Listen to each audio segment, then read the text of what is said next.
2025 चुनावी साल है और इस साल के आखिरी में बिहार विधानसभा का चुनाव होगा।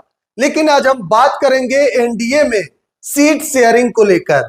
देखिए 2025 में सीट शेयरिंग को लेकर अभी से ही एनडीए में माथापेची शुरू हो गया है, क्योंकि देखिए इस बार बीजेपी और उनके साथ में नीतीश कुमार की पार्टी जेडीयू भी है और चिराग पासवान जो साल 2020 में अकेले अपने दम पर 137 सीटों पर चुनाव लड़े थे और एक सीट पर जीत हासिल हुई थी।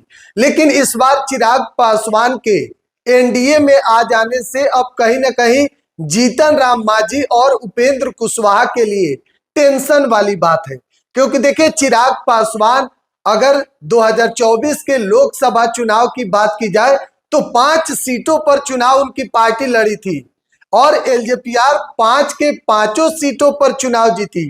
तो सबसे बेहतरीन स्ट्राइक रेट इस बार चिराग पासवान का रहा है। तो कहीं ना कहीं 2025 का जो चुनाव है इसमें साफ तौर पर चिराग पासवान ने मोर्चा खोल दिया है और 60 सीट पर उनकी लगभग तैयारी शुरू है। लेकिन मोदी के हनुमान कहे जाने वाले चिराग पासवान को 2025 में कितना सीट मिलेगा, यह भी एक बड़ा सवाल है। उधर जीतन राम मांझी जो मंत्री हैं उनका भी साफ तौर पर कहना है कि इस बार कम से कम 20 सीटों पर हिंदुस्तानी अवाम मोर्चा चुनाव लड़ेगी। उपेंद्र कुशवाहा मैदान में उतर चुके हैं। हालांकि चिराग पासवान के चाचा पूर्व केंद्रीय मंत्री पशुपति पारस को 2024 में एक भी सीट नहीं मिला, यानी कि कहीं ना कहीं एनडीए से वह बाहर दिखाई दिए। तो 2025 में भी उनको लेकर चर्चा नहीं हो रहा है।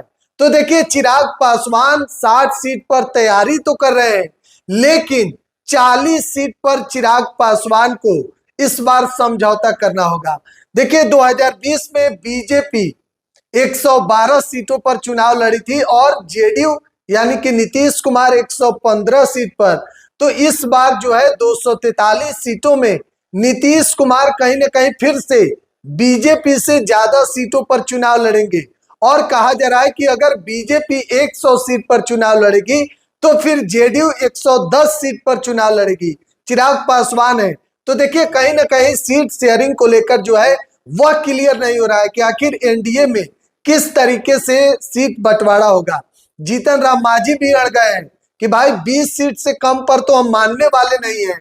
इधर चिराग पासवान का हक और अधिकार बनता है, क्योंकि 5 सीट इस बार लोकसभा में चिराग पासवान की पार्टी जीती है और 5 के 5 सांसद बने हैं।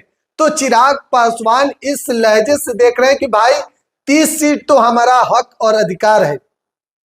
10 ज्यादा सीट चिराग पासवान की तैयारी है, यानी कि 40 सीट पर इस बार चिराग पासवान जो है वह पूरी तरीके से तैयारी कर रहे हैं। लेकिन कहीं ना कहीं चिराग के रास्ते में जीतन राम मांझी, उपेंद्र कुशवाहा, क्योंकि देखिए उपेंद्र कुशवाहा को भी कहा जा रहा है कि 5 सीट कम से कम मिलेगा।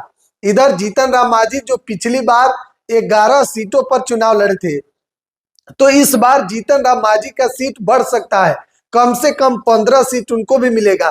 तो फिर क्या बीजेपी और नीतीश कुमार को समझौता करना होगा?